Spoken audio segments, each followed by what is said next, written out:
Hello ನಮಸ್ತೆ, ನಾನು doctor Sadananda Rao, neuro clinical psychologist ಹಾಗೆ ಬಯೋಸ್ಟಿಮ್ಯುಲೇಷನ್ ಲೇಸರ್ ಸ್ಪೆಷಲಿಸ್ಟ್.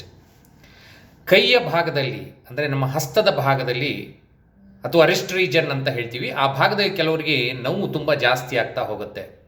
ಅಂದರೆ ಕೈಯನ್ನು ಸರಿಯಾಗಿ ಮೂವ್ ಮಾಡೋಕ್ಕಾಗೋದಿಲ್ಲ. ಹಾಗೆ ರಾತ್ರಿ ಹೊತ್ತು ಮಲಗಿದಾಗ ತುಂಬ ಪೇಯ್ನ್ ಅನ್ನೋದು ಕಾಣಿಸ್ಕೊಳ್ಳುತ್ತೆ. ಮತ್ತು ನಮ್ಮ ಬೆರಳುಗಳಲ್ಲಿ ಜೋಮು ಅಥವಾ ನಮ್ನೆಸ್ ಅಥವಾ ಅಲ್ಲಿ ಒಂದು ರೀತಿ ಸೆನ್ಸೇಷನ್ ಇಲ್ಲದ ಹಾಗೆ ಆಗುತ್ತೆ. ಇದಕ್ಕೆ ಏನು ಕಾರಣ, ಯಾವ ಕಾರಣದಿಂದ ಆಗುತ್ತೆ ಅಂತ ಹೇಳಿದ್ರೆ, ಸಾಮಾನ್ಯವಾಗಿ ಇದು ಕಾರ್ಪಲ್ ಟನಲ್ ಸಿಂಡ್ರೋಮ್ ಅಂಥೇಳಿ ನಾವು ಇದಕ್ಕೆ ಹೇಳ್ತೀವಿ. ಇಲ್ಲಿ ಏನಾಗುತ್ತೆ ಅಂದರೆ, ಒಂದು ನರ ಕಂಪ್ರೆಸ್ ಆಗೋದ್ರಿಂದ ನಮ್ಮ ಹಸ್ತದ ಭಾಗದಲ್ಲಿ ಇರತಕ್ಕಂತಹ ನರ, ಬೆರಳಿಗೆ ಕನೆಕ್ಟ್ ಆಗಿ ಹೋಗುವಂಥ ನರ ಕಂಪ್ರೆಸ್ ಆಗೋದ್ರಿಂದ ಅದನ್ನು ನಾವು ಮೀಡಿಯನ್ ನರ್ವ್ ಅಂತ ಹೇಳಿ ಕರಿತೀವಿ. ಆ ಮೀಡಿಯನ್ ನರ್ವ್ ಕಂಪ್ರೆಷನ್ ಆಗೋದ್ರಿಂದ ನಮಗೆ ಈ ಜೋಮು ಅಥವಾ ನೋವು ಅಂತಕ್ಕಂಥದ್ದು ಬರುತ್ತೆ.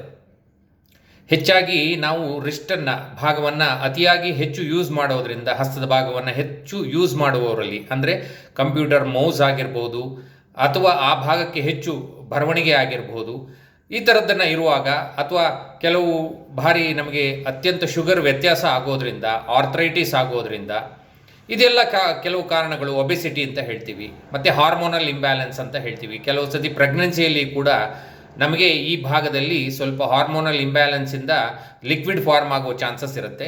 ಇದರಿಂದನೂ ಕೂಡ ಈ ಭಾಗದಲ್ಲಿ, ಹಸ್ತದ ಭಾಗದಲ್ಲಿ ನಮಗೆ ನೋವು ಅಂತಕ್ಕಂಥದ್ದು ಹೆಚ್ಚಾಗಿ ಕಾಣಿಸ್ಕೊಳ್ಳುತ್ತೆ. ಎಸ್ಪೆಷಲಿ ರಾತ್ರಿಯ ಹೊತ್ತು ಈ ನೋವು ಹೆಚ್ಚಾಗಿ ಕಾಣಿಸ್ಕೊಳ್ಳುತ್ತೆ.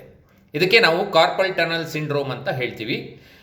ಈ ಕಾರ್ಪಲ್ ಟನಲ್ ಸಿಂಡ್ರೋಮ್ಗೆ ಕೆಲವು ಔಷಧಿ ಮಾತ್ರೆಗಳು ಅಥವಾ ಐಸ್ ಪ್ಯಾಕನ್ನು ಕೊಡೋದ್ರಿಂದ ಸ್ವಲ್ಪ ಮಟ್ಟಿಗೆ ಸರಿಯಾದರೆ, ಈ ನೋವನ್ನು ಸಂಪೂರ್ಣ ವಾಸಿ ಮಾಡಿಕೊಳ್ಬೇಕು ಅಂದರೆ ಅದಕ್ಕೆ ಬಯೋಸ್ಟಿಮ್ಯುಲೇಷನ್ ಲೇಸರ್ ಚಿಕಿತ್ಸೆ ಮೂಲಕವಾಗಿ ನಾವು ಸರಿಪಡಿಸ್ತಾ ಹೋಗ್ತೇವೆ.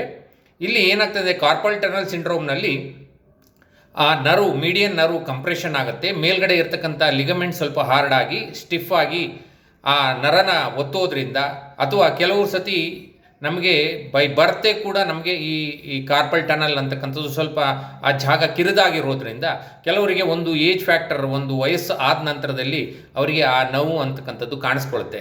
ಇದಕ್ಕೆ ಯಾವುದೇ ಸ್ಟಿರಾಯ್ಡ್ ಇಂಜೆಕ್ಷನ್ ಮಾತ್ರೆಗಳಿಲ್ಲದೇ ಸುಲಭವಾಗಿ ಕ್ಲಾಸ್ 4 ಬಯೋಸ್ಟಿಮ್ಯುಲೇಷನ್ ಲೇಸರ್ ಚಿಕಿತ್ಸೆಯನ್ನು ನಾವು ಪಡ್ಕೊಳ್ಬಹುದು. ಇದರಿಂದ ನಮಗೆ ಸಂಪೂರ್ಣವಾಗಿ ವಾಸಿಯಾಗುತ್ತೆ. ಹಾಗೆ FDA ಬಯೋಸ್ಟಿಮ್ಯುಲೇಷನ್ ಲೇಸರ್ಗೆ ಕಾರ್ಪಲ್ ಟನಲ್ ಸಿಂಡ್ರೋಮ್ಗೆ ನಮಗೆ ಅಪ್ರೂವಲ್ ಸಿಕ್ಕಿರೋದು ಅಂತ ಹೇಳಲಿಕ್ಕೆ ಇಷ್ಟಪಡ್ತೇನೆ. ಹೆಚ್ಚಿನ ಜನರು ಈ ಚಿಕಿತ್ಸೆಯನ್ನು ಪಡ್ಕೊಂಡು ಈ ಕೈಯಲ್ಲಿ ಬರ್ತಕ್ಕಂತಹ ಜೋಮು, ನೋವು, ಸಂವೇದನೆಯನ್ನು ನಾವು ಸರಿಪಡಿಸ್ಕೊಳ್ಬೋದು. ಹೆಚ್ಚಿನ ಮಾಹಿತಿ ನಿಮಗೆ ಬೇಕಾದಲ್ಲಿ ನಮ್ಮ ವೆಬ್ಸೈಟ್ www.mindbodycoldlaser.comಗೆ ಭೇಟಿ ಮಾಡಿ. ಅಲ್ಲಿ ಫೋನ್ ನಂಬರ್ಸ್ ಬರ್ತಾ ಇದೆ, ಅದಕ್ಕೆ ಕರೆ ಮಾಡಿ. ಹಾಗೆ ನಿಮಗೇನಾದರೂ ಡೌಟ್ಸ್ ಇತ್ತು ಅಂದರೆ ನೇರವಾಗಿ ನೀವು ಫೋನ್ ಮೂಲಕವಾಗೂ ನಮ್ಮನ್ನು ಸಂಪರ್ಕಿಸ್ಬೋದು. ನಮಸ್ತೆ.